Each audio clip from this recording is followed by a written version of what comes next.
सात संगत जी, बड़े प्यार से कहना जी, धन निरंकार जी।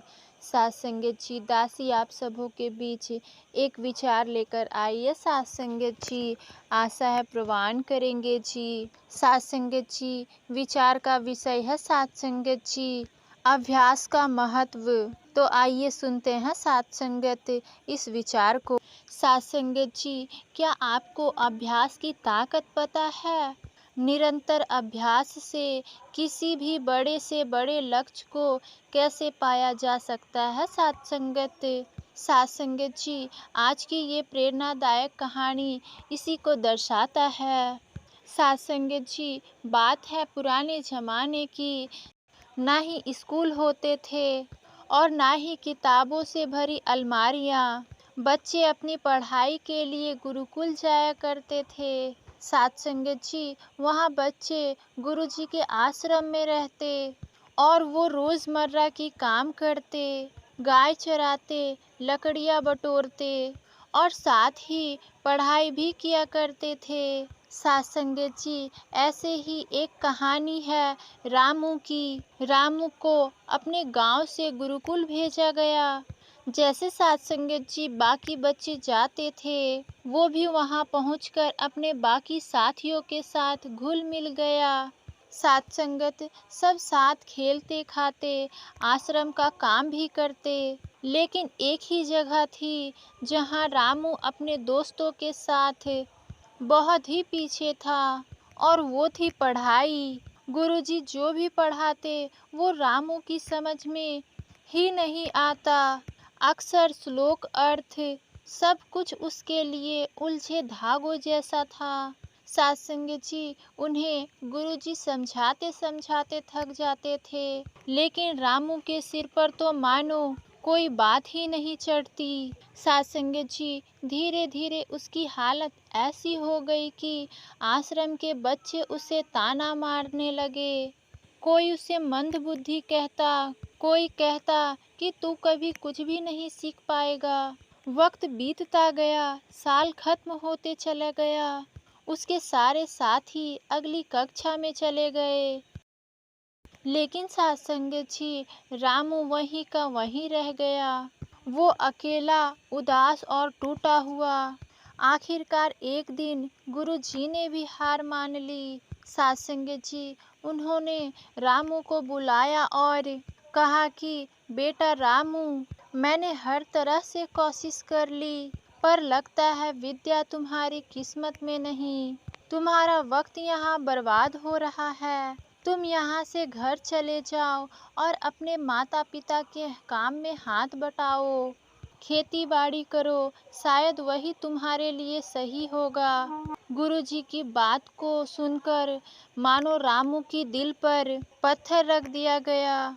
सात संगत, उसकी आंखें भर आई। उसने सोचा कि शायद गुरुजी ठीक ही कहते हैं, पढ़ाई तो मेरे बस की बात नहीं। वो भारी कदमों से अपनी गांव की ओर चल पड़ा। दोपहर का वक्त था, सूरज सिर पर आग बरसा रहा था।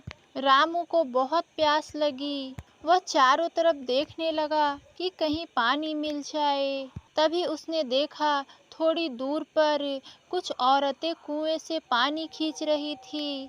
सात संगत, वो जल्दी जल्दी वहां पर पहुंच गया। कुएं पर उसने देखा कि पत्थरों पर गहरे निशान पड़े हैं। उसे बड़ा अचरज हुआ। उसने एक औरत से पूछा कि माता जी, ये पत्थर पर इतने गहरे निशान कैसे पड़ गए? क्या किसी ने इसे तराशा है? सात संगत जी, औरत ने हंसते हुए कहा, नहीं बेटे, इन्हें किसी ने नहीं तराशा है। ये निशान तो इस रस्सी के रोज रोज कुएं से पानी ऊपर नीचे आने जाने से बन गए हैं। देखो ये रस्सी कितनी पतली और कोमल है, फिर भी रोज रोज के घिसने से इस पत्थर को इसने इतने गहरे निशान बना दिए। सात संगत जी, बस यही बात रामू के दिल में तीर की तरह जा लगी। उसने सोचा कि जब कोमल सी रस्सी भी सात संगत रोज रोज कोशिश करके ठोस उस पत्थर में निशान डाल सकती है, तो क्या मैं रोज रोज अभ्यास करके अपने दिमाग में विद्या नहीं भर सकता? उसकी आंखों में नई चमक आ गई और उसको यकीन हो चला था कि लगातार मेहनत से नामुमकिन भी मुमकिन हो जाता है। सात संगत जी, रामू ने उसी कुएं के पास फैसला किया कि मैं हार नहीं मानूंगा और मैं वापस जाऊंगा गुरुकुल, और तब तक कोशिश करता रहूंगा जब तक कुछ सीख ना लूं। सात संगत जी, वो फौरन वापस गुरुकुल लौट गया।